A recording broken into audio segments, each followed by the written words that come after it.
Welcome back to another day trip travel guide.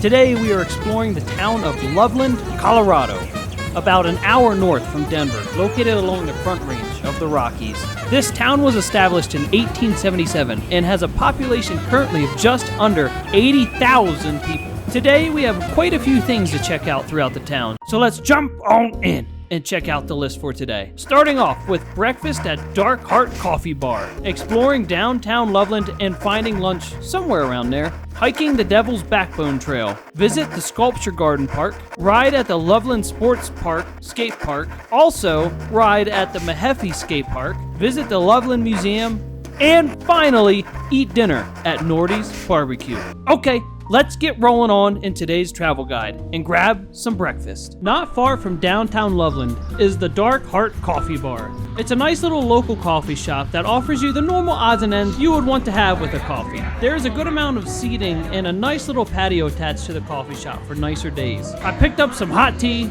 a macaroon, and a ham and cheese croissant. Overall, everything was good. With some food in the belly, it is time to wander to the other side of town and explore some of the outdoors it offers at the Devil's Backbone Trail and try and find what is known as the keyhole. Let's jump in on the ground to find out.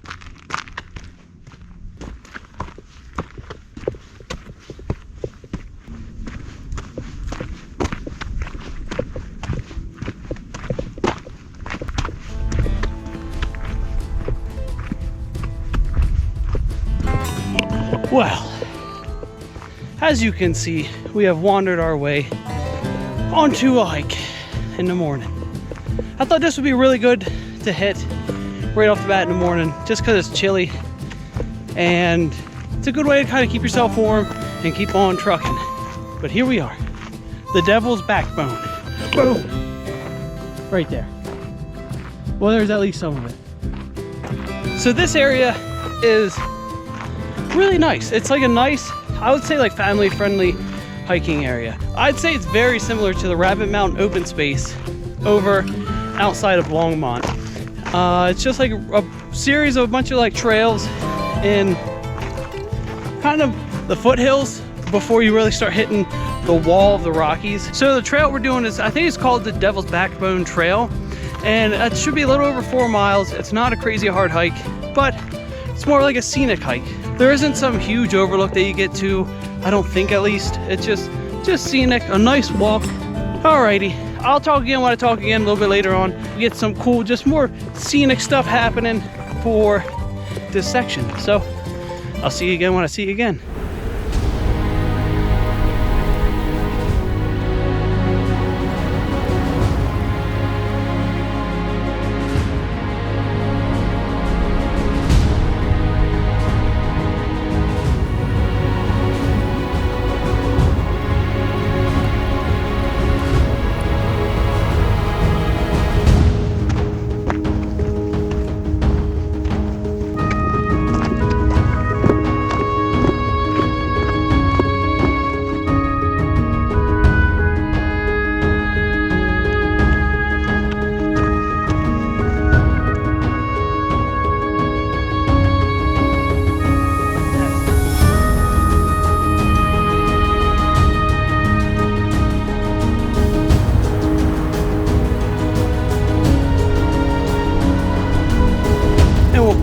The music down, and we got to another feature way faster for me to talk than I thought.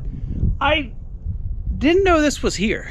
I just thought this was going to be just like a scenic trail, and that's mainly what you saw, was kind of like this. Now this is cool,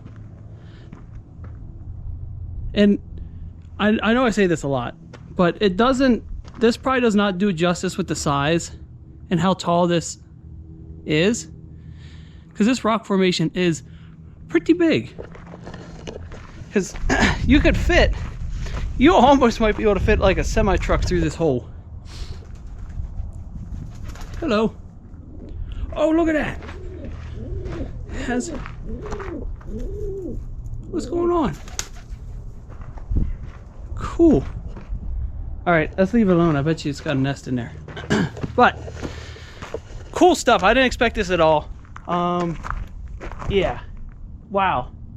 it's just neat because you're like on this side and you're just looking at this and all you see is this wall, and you walk right up and boom, it's like it's just this hole into another world. That is so cool. I don't know, that's really neat. For how easy it is to get here, how easy the hike is, well worth it already just to go to this spot. So let's keep on trucking.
I think we're just about at like one of the highest points of the trail, and we're about to finish the out and back portion. So at this point, I'd just say it's kind of going to be samey, and also just it's a beautiful day.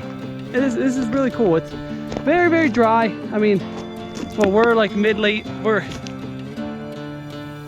past mid-December now. Yeah, we're past mid-December.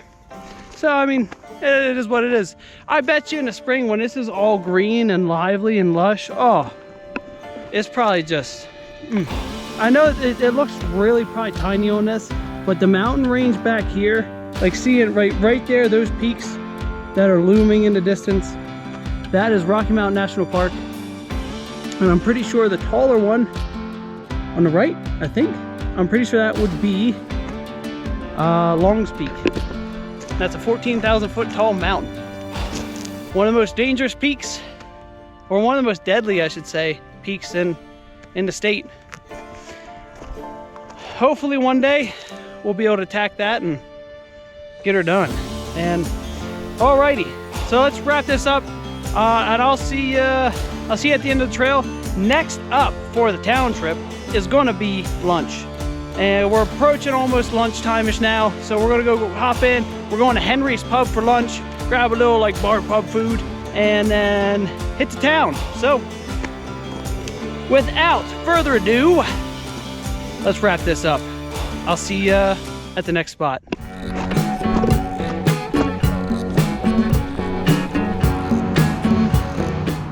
We have ridden into downtown Loveland to explore the shops, grab lunch, and take a look at the Loveland Museum.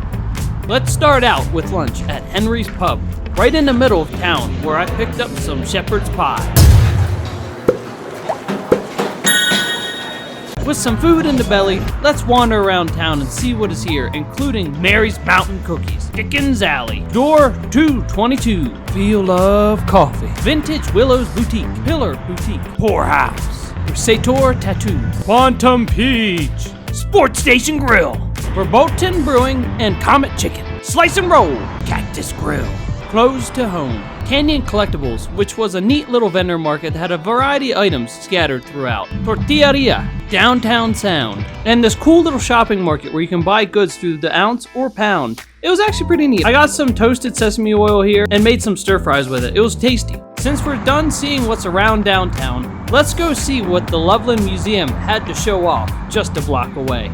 This local museum is nice and well put together, starting off with some of the early major industries that moved into the area, like the Great Western Sugar Company in 1901, and earlier on some mills dotted the land. with the museum taking you through a representation of what early small-town Loveland was like, with its humble beginnings starting out as a series of farms and ranches that settled in along the Thompson River due to its reliable and steady source of water. The area stayed quiet until the railroad was built, coming right through the area, and an ambitious view to turn this quiet farmland to a thriving hub. David Barnes would help make this a reality by utilizing a 320-acre plot bought from William Loveland, and quickly set off to turn that land into a town. In 1877, a train depot was built on his donated land to get the ball rolling on this ambitious goal. There was a small community built around some industry a few miles away called St. Louis that quickly moved and built here to be close to the rail station. This rapidly growing community turned into a town and was named after William Loveland, as you know, keeping that name today. The town quickly became the trading and shipping hub for many of the local farms and ranches, becoming the city of over 70,000 today. Once you make your way upstairs, you will be met with a good-sized room dedicated to a 3D map of the area, and a good amount of space dedicated to a catastrophic flood that hit the area in September of 2013. A large rain event caused widespread damage across the Front Range, with Loveland taking a significant hit since the Thompson River flows right through the town. Flash flooding was rampant throughout the area since many places received a yearly amount of rainfall in just a few days. But fortunately, most of the communities have recovered from this frightful event. Alrighty, let's keep rolling and see what else this town has to offer. But first, let's see how we're doing on the checklist. So far, we have gone to Darkheart, explored downtown, found some lunch at Henry's, took a hike within the Devil's Backbone open space, and visited the Loveland Museum. Okay, let's head on over to the Mehaffey Skatepark, located on the western side of town.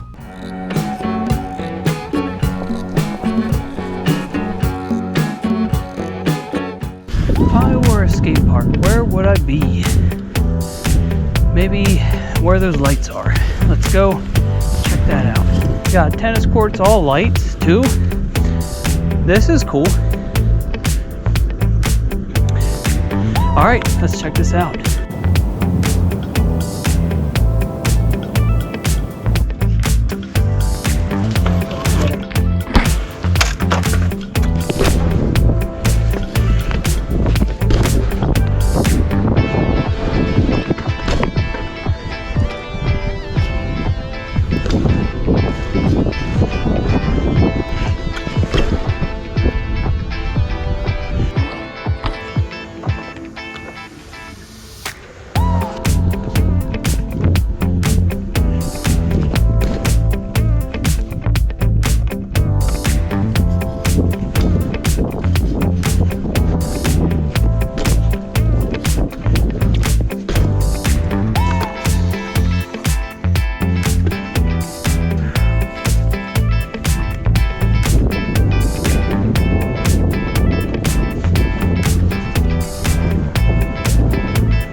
Alrighty, look at that sunset. Beautiful. We're wrapping it up at the skate park. Sorry the footage was, it was just a little tough.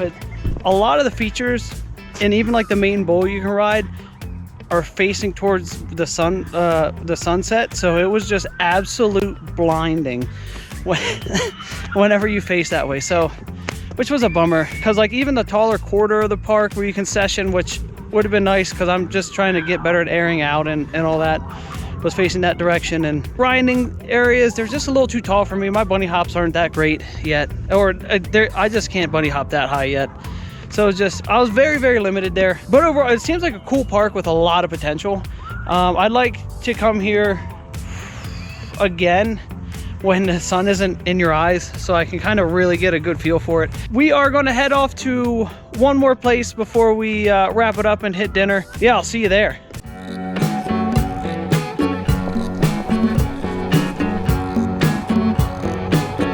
Brrr. We're here. That was supposed to be a drum roll. That was kind of sad. We are at the next item on the list. It's going to be really quick. This is more or less to kind of showcase this place is very much art forward, more than some of the other places I've been to, and to kind of show that off, on our way towards dinner, we're going to stop at their sculpture garden.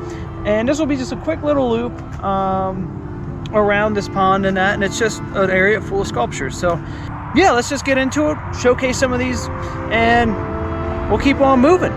Come on.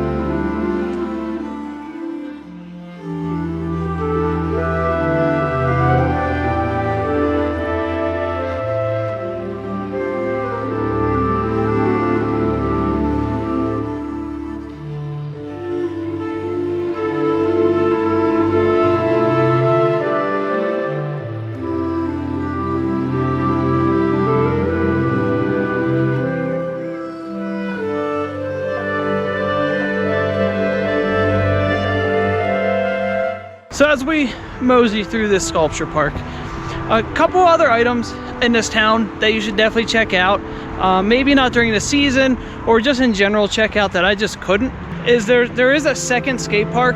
It's more of like a prefab skate park. I think it's called the Bond, or so look out. Oh, I got you, huh? Probably not. Another significant activity you can do here in Loveland is fishing. And I'm just not here at the right time of the year. It's just too cold. But there are tons of lakes here. Like there's a few reservoirs. There's a bunch of ponds like this just scattered all over the place. But holy, look up here real quick. It is just straight cotton candy.